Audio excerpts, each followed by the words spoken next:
Today I'm going to turn a couple of rice bowls. I've got a couple of blanks, it's Spanish olive wood, and I'm not exactly sure what this is, but it's an exotic of some sort or another.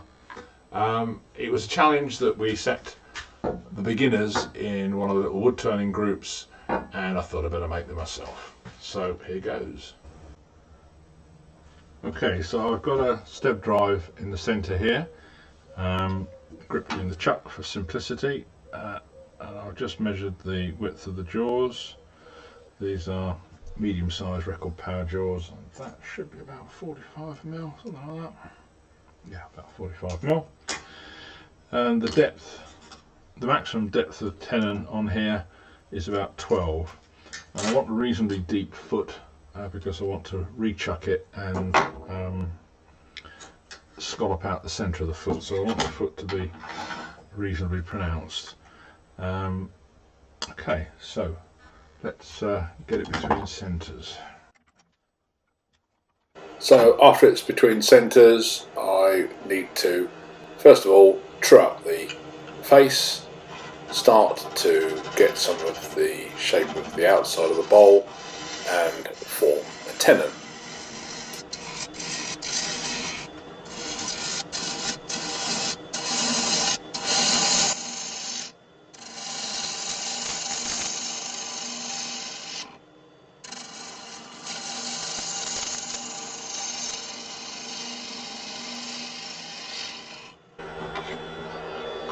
I'll just mark on the tenon. Touch this side only, not the back side, in order to mark it, and iron the far side.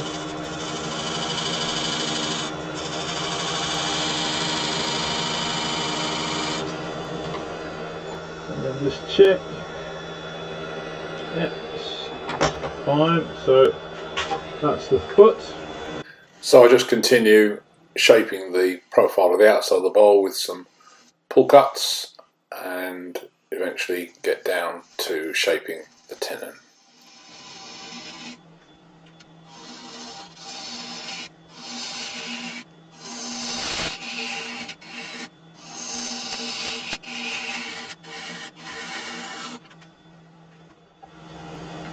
So I start to form the tenon here, which I want to be about 12mm deep, so that I can actually fit it into the jaws, but also that I want it deep enough so that I can hollow it out afterwards when I reverse chuck the bowl.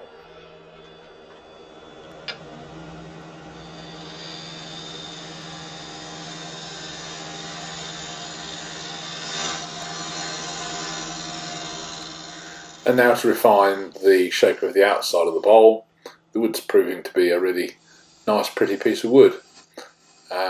Padauk maybe? Not sure. And I've modelled the profile on a Japanese rice bowl that I've got. This is probably about 50% bigger and a bit deeper, but the general profile is matching that.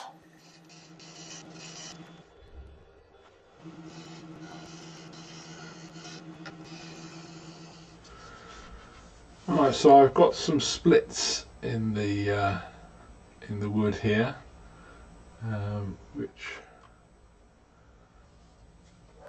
need a bit of gluing, which is a shame. So I'm just putting some sanding sealer on, so that when I super glue it, it doesn't actually stain the wood. Look at that, lovely.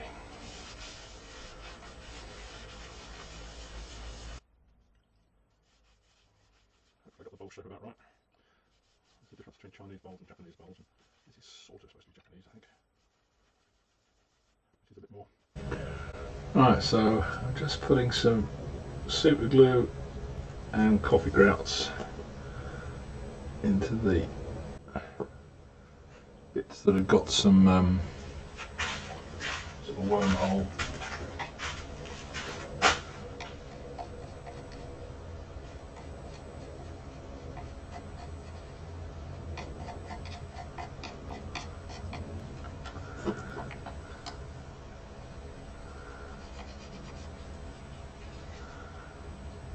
After the glue's been allowed to go off, I've sanded it with the power sander, and then some more chestnut sanding sealer on it afterwards.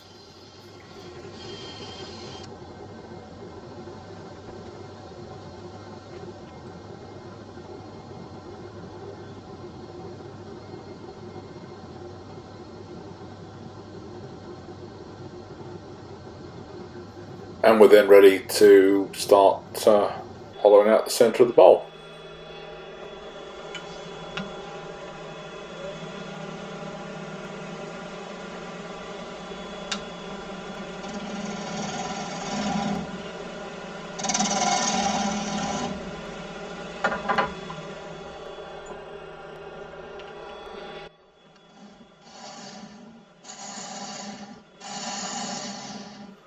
I'm using a 3/8 bowl gouge with a swept-back grind.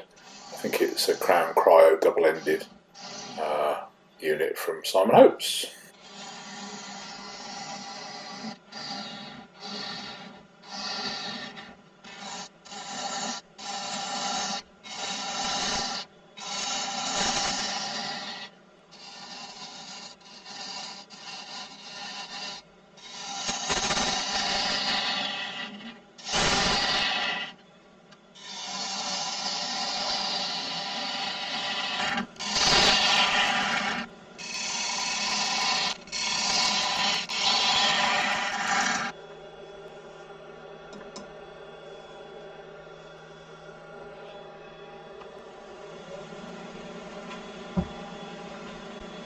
As the hollowing progresses, it gets more and more important to ensure that tool presentation is at the right angle, particularly at the start of the cut, where you've got to move the tool handle over to the right and make sure that the bevel rubs on the inside of the bowl as you go down the cut. For beginners, that's often one of the most difficult things that they have to work out how to do, is the amount of movement that the tool has to have in order to follow the shape of the bowl down as you progress the cut. At this point, I probably should have actually moved my headstock, which is rotatable, at an angle. It would have made it easier for the cut and would have allowed me to have the tool supported against my body rather than at the moment it's held out at an angle. But I just forgot to do it.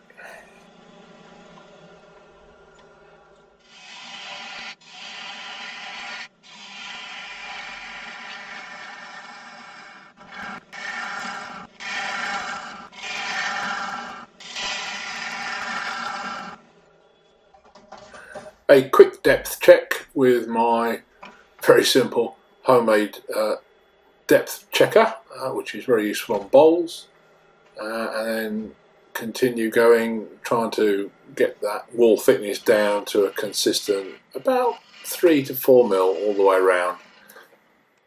Sorry my head gets in the way on this camera angle, but you don't know what you're recording when you're actually working. So once I've got the internal shape to the right thickness, I'm just using some negative rake scrapers, the Simon Hope system, just to get a decent finish on the inside. With a freshly sharpened scraper, you do get some really nice shavings. And now for the final finishing, some sanding with the electric drill and a sanding arbor system through the various grits, all the way through, taking it carefully.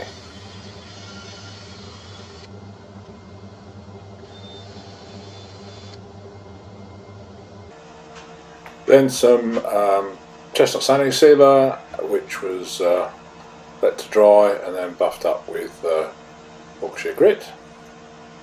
After all the Yorkshire grit has been removed and it's been buffed up on the inside and the out, I then applied several coats of acrylic gloss lacquer, the chestnut range, in order to make sure this is a usable item.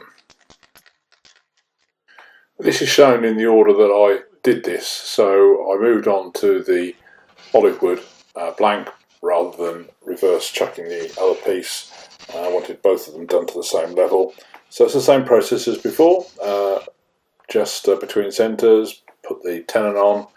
I use the piece I'd already done as a model, so I was holding it up and trying to eyeball it and see if the profile was about the same. As you can see, I'm doing that every now and again. The olive wood turns beautifully, and it's got some lovely figuring.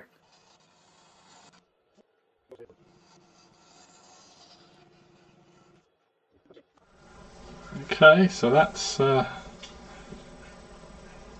profile, which is pretty good, I think.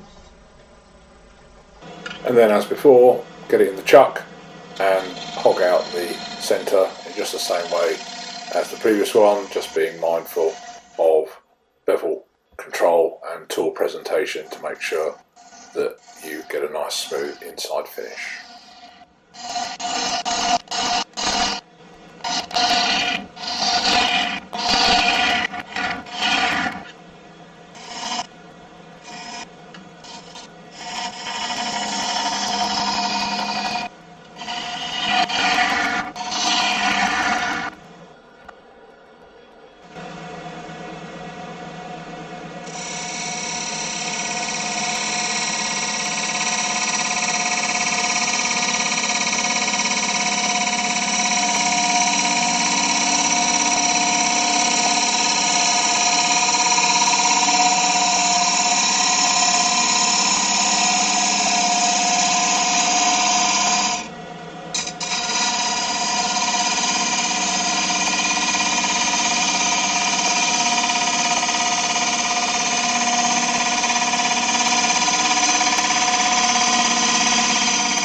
You can see the olive wood does turn beautifully. So after it's all been hollowed out, just again some light touches with Simon Hope Negative Rake Scraper just to blend in the bottom and the sides a little. So I finished the olive wood bowl with hard wax oil, which I think is going to be pretty impervious, but it just seemed to be a more sympathetic finish with the olive wood than the lacquered finish on the other piece. So I'm just dressing the tenon to give it an undercut, and we'll also be hollowing out the inside of the tenon so that there's a proper little foot. Aim is to hollow out the inside of the base to give us that little foot, and endeavour to get the shape of the outside of the bowl flowing through that foot into the inside of the base. So I prefer to keep the tailstock up as long as possible, but obviously it becomes a certain point where you've actually got to move it away, and then just be careful at that point. With button jaws only able to run at about 600 RPM, you need to make sure that you don't get any catches and that you've got a good sharp tool and good tool presentation.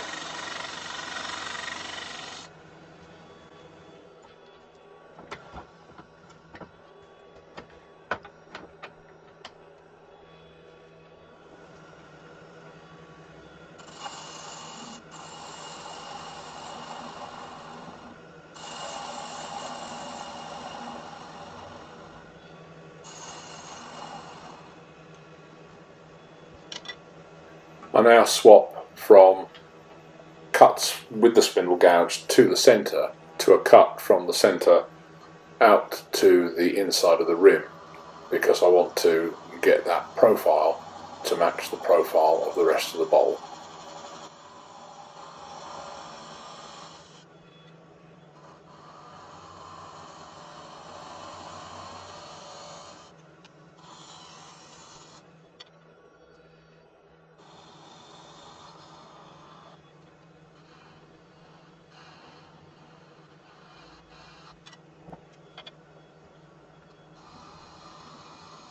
And then some finish cuts with the scraper just to get into the corners of that base, just to make it nice and neat on the inside, and then again on the outside just to crispen it up and get the nice little undercut on that outside of the bowl nice and neat and sharp.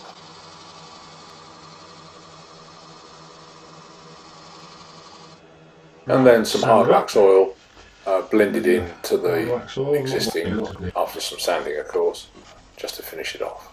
This is then left to dry and another coat applied, and then later on buffed on the Canupa buffing wheel system. And now the same treatment for the original bowl. Put on the button jaws and the tenon at the bottom dressed so that it's got a much more positive and crisp, clean undercut, and also the inside dressed like the other one so that the profile of the outside of the bowl appears to flow all the way through the base of the foot and across the bottom all in one go.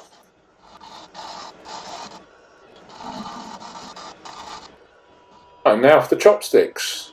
So I've got some cherry spindle blanks that I'm going to turn down and profile to chopsticks, and I'm going to apply a bit of colour, a bit of red and a bit of black to make them look nice and shiny like you get them in the restaurants.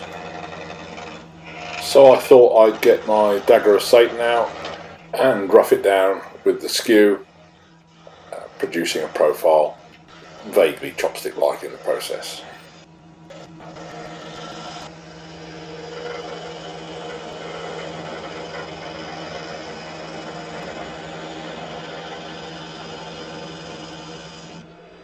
As the spindle gets thinned down, start to get a bit of chatter as the spindle starts to flex a little bit. So carefully does it.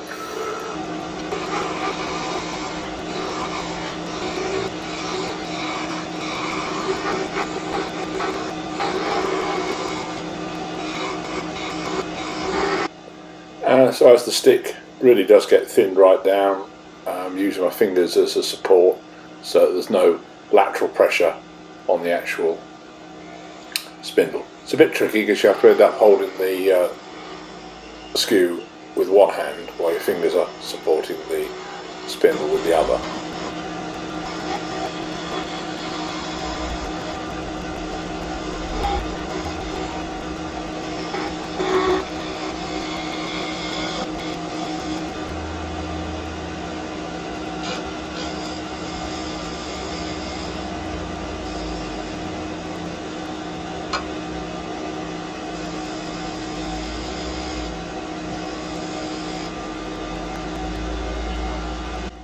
So just to create some little coves in the chopstick, I've swapped at this point to a 3/8 spindle gouge.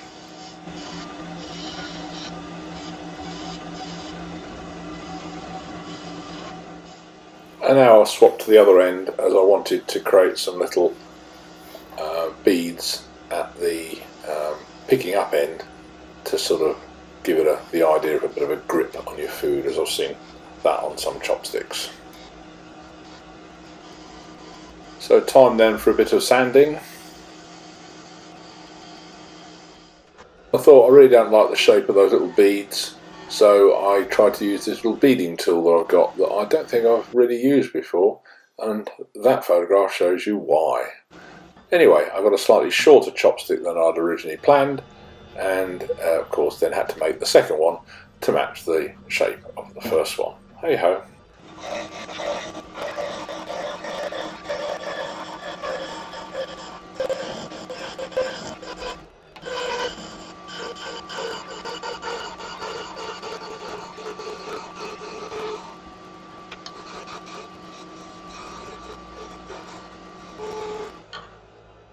So after a few final finishing cuts with the skew supported by my fingers, just using the first one as a model to make sure I've got it the same, particularly as this is now very slightly shorter than I'd originally planned it to be. And just making little beads at the ends to match the first one. Both chopsticks were burnished with Yorkshire grit just to get a really smooth finish. So to make the chopstick rest, I had a small offcut of what I think might be Padauk. It was a nice red colour, which I thought would contrast nicely with the rest of the rice bowl set. So just using the skew to rough it down and get a sort of sweeping profile that I thought would work for potentially 2 pairs of chopsticks.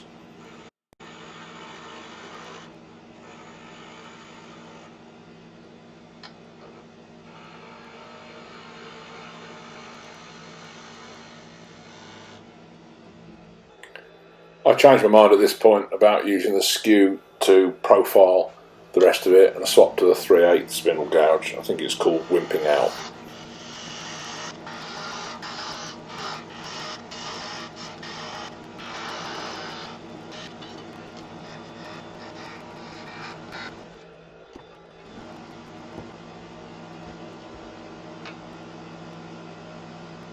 But I did go back to the Gary Rance round bar skew just to burnish off the last couple of cuts. That worked very well. No catches today. And then a bit of profiling at the ends, as I wanted the ends to be sort of slightly barrel shaped, I guess. So just trimming it off with a freshly sharpened skew and tidied up the ends ready for parting off. So I finished off the one end, but I wanted to make sure the piece was symmetrical, so I just measured both sides before I repeated the profile on the headstock end and then parted it off.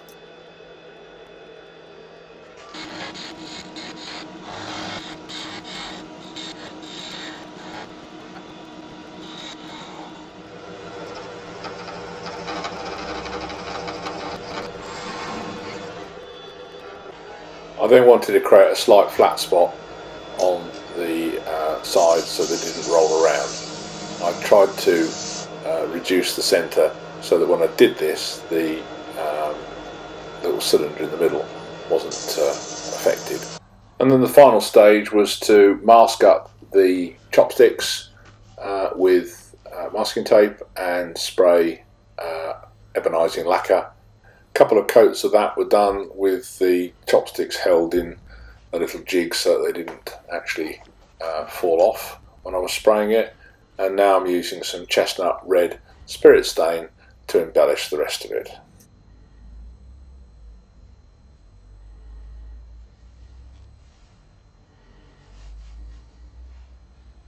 After it was all dry, I put several coats of acrylic gloss lacquer over it to seal it all up. And there we have it, the finished pair of bowls, a pair of chopsticks, a nice little chopstick rest,